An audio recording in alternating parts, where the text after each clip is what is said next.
Et comme nous avons le même esprit de foi que celui exprimé dans cette parole de l'Écriture, j'ai cru, c'est pourquoi j'ai parlé. Nous aussi nous croyons, et c'est pour cela que nous parlons. Nous savons en effet que celui qui a ressuscité le Seigneur Jésus nous ressuscitera aussi par Jésus et nous fera apparaître avec vous dans sa présence. Oui, tout cela arrive à cause de nous, vous, afin que la grâce, en se multipliant, fasse abonder la reconnaissance d'un plus grand nombre à la gloire de Dieu. Voilà pourquoi nous ne perdons pas courage, et même si notre être extérieur se détruit, notre être intérieur se renouvelle de jour en jour. En effet, nos légères difficultés du moment présent produisent pour nous, au-delà de toute mesure, un poids éternel de gloire.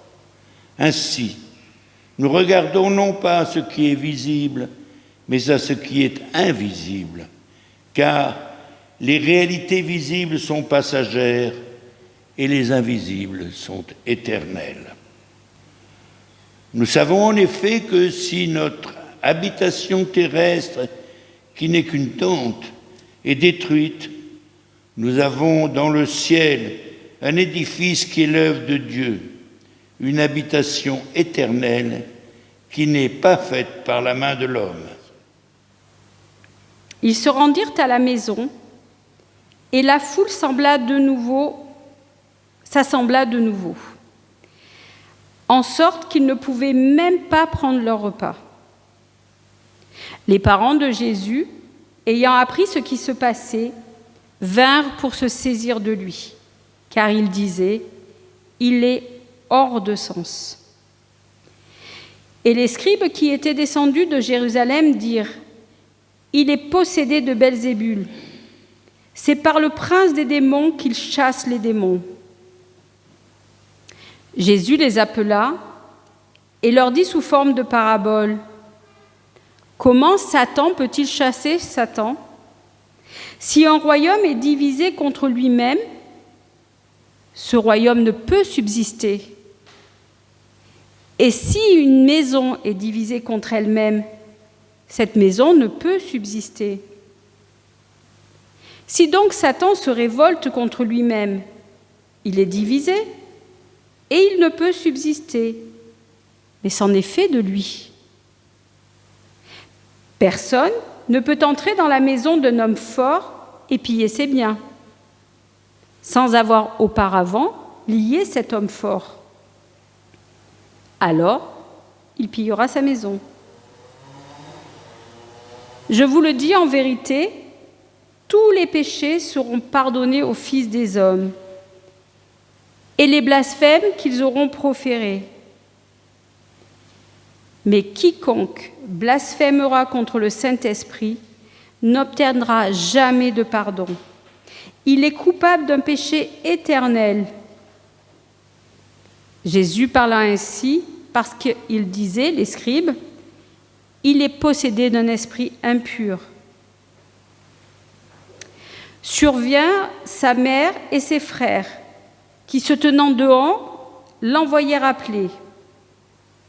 La foule était assise autour de lui, et on lui dit, « Voici, ta mère et tes frères sont dehors et te demandent. » Et Jésus répondit, « Qui est ma mère et qui sont mes frères ?»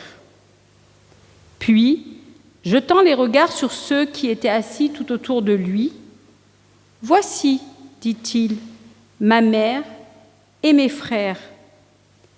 Car quiconque fait la volonté de Dieu, celui-là est mon frère, ma sœur et ma mère. » Alors généralement, quand on parle de péché, ça devient déjà très compliqué pour faire une prédication. Donc j'ai essayé de faire quelque chose, et là c'est moi qui l'ai fait. Donc après on pourra en discuter si vous voulez, si on n'est pas d'accord, si voilà, tout est pour l'échange. Donc, dans ce texte avec Marc, on rentre très rapidement dans les œuvres accomplies par Jésus. Dès le chapitre 1, Jésus commence à guérir et à chasser des démons. Et ces démons, ils le nomment. Ils lui disent « Tu es le Fils de Dieu », comme s'il y avait que les démons qui étaient capables de reconnaître Jésus. Et puis il y a une foule qui est avide de guérison, une foule qui cherche l'amour de Dieu à travers les guérisons de Jésus. Et puis je me suis dit, qu'est-ce qu'on ferait nous si on était malade?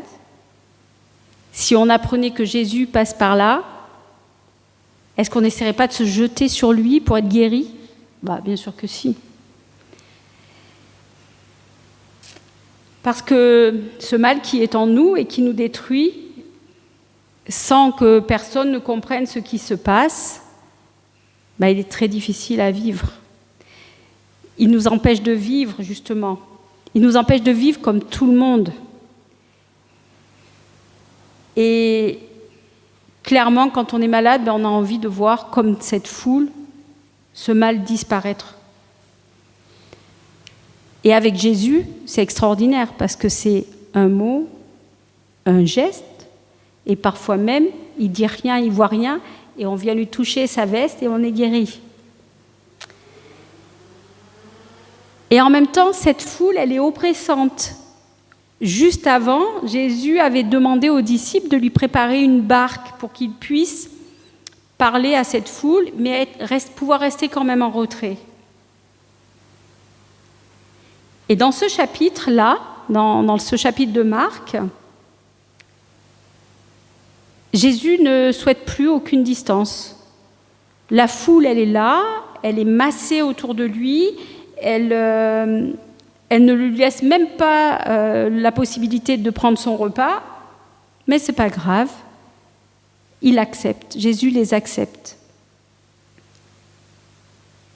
Et je pense que c'est qu'il les accepte parce qu'il voit cette espérance, l'espérance individuelle de chacun, cette foi qu'ils ont, alors dans leur propre guérison, mais cette foi qu'ils ont quand même en Jésus qui va les sauver. Et je me disais, mais qu'est-ce que moi je ferais à la place de Jésus si je voyais cette foule énorme autour de moi attendre quelque chose, attendre une guérison? Oui, la peur, certainement. La peur, cette peur que cette foule nous écrase, nous mange, nous prenne tout. Peut-être on la chasserait, parce qu'elle serait un peu trop importunante. Il ne faut pas oublier que ce type de rassemblement au temps de Jésus était complètement interdit. La loi instaurée en Israël à l'époque interdisait tout rassemblement. Alors est-ce que nous, on aurait le courage de braver l'autorité en place, et en particulier celle de l'institution religieuse qui avait beaucoup de pouvoir? Et dans ce texte, on voit aussi les parents de Jésus qui s'inquiètent, qui comprennent rapidement les risques qu'il prend. Ses parents, ils voulaient se saisir de lui et ils clamaient haut et fort qu'il était hors de sens. Alors moi, je dirais plutôt, il n'était pas hors de sens, il était à contresens. Il était à contre-courant de son époque. Et peu importe à Jésus que les institutions religieuses soient contre lui. L'important, c'est bien de sauver cette foule, d'amener cette foule à Dieu, de lui faire découvrir la réalité de l'amour de Dieu. Et les bien-pensants de cette époque, eux, préfèrent mettre cette foule à l'écart. Oui, ils ne servent pas trop à grand-chose, ils sont malades. Alors on les met de côté. On les laisse au bord de la route. Et il ne faut pas oublier aussi qu'à cette époque-là, si on est malade, c'est parce qu'on a péché.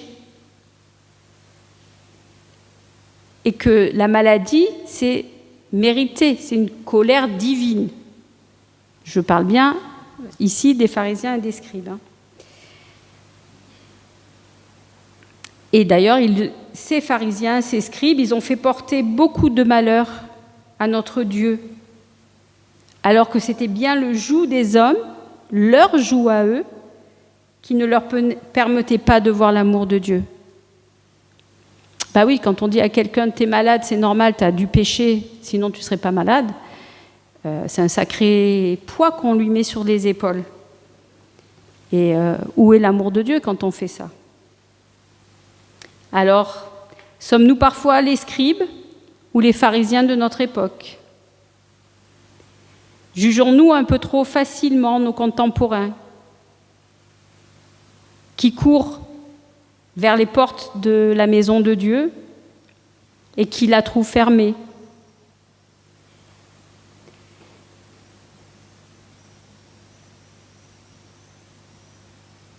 C'est difficile parfois aujourd'hui de trouver Jésus, de trouver la parole de Jésus dans nos églises.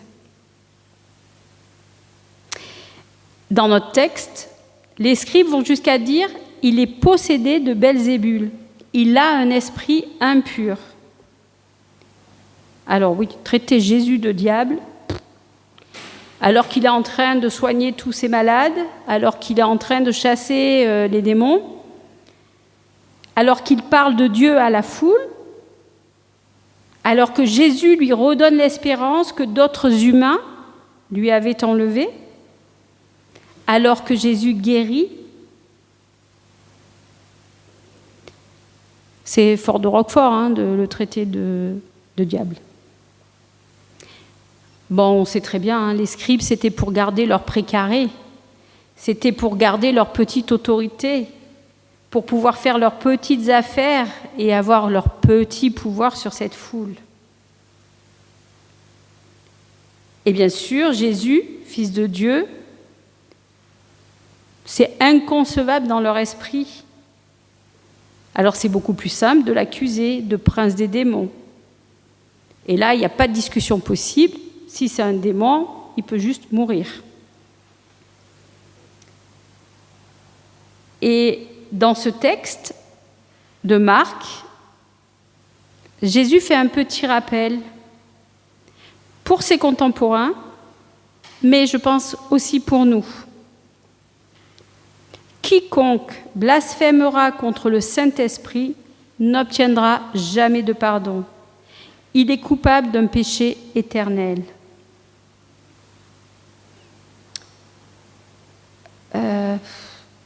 Oui, qu'est-ce que je fais de ça? Je ne savais pas trop. Et puis je me suis dit, mais si, bien sûr, nous sommes, chacun d'entre nous, nous sommes le temple du Saint-Esprit. Chacun de nous et de nos contemporains, chaque personne peut être le temple du Saint-Esprit.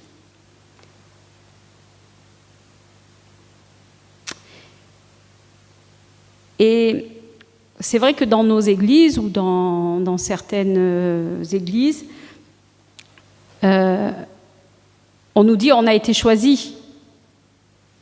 Et donc les autres qui sont dehors, ils ne sont pas du tout le temple du Saint-Esprit. Eh bien, est-ce que nous nous interdisons de porter des jugements sur notre monde, sur la foule qui nous entoure, sur nos frères et sœurs de notre famille, ou en église, ou à l'extérieur? Qu'est-ce qu'on fait de tous ces gens que l'on rencontre? Est-ce qu'on les considère comme temple du Saint-Esprit à chaque fois, ou est-ce qu'on fait comme les pharisiens, on leur met des jougs supplémentaires, des poids supplémentaires sur la tête? Alors oui, oublions la paille dans l'œil de notre voisin pour juste se préoccuper de la poudre qui est dans le nôtre, qui est dans notre œil à nous. Ainsi, nous aurons moins de risques de parler mal de notre prochain Et oui, parce que parler mal, c'est maudire. Et nous ne le condamnerons pas, notre prochain. Nous ne le condamnerons pas d'avoir un esprit impur.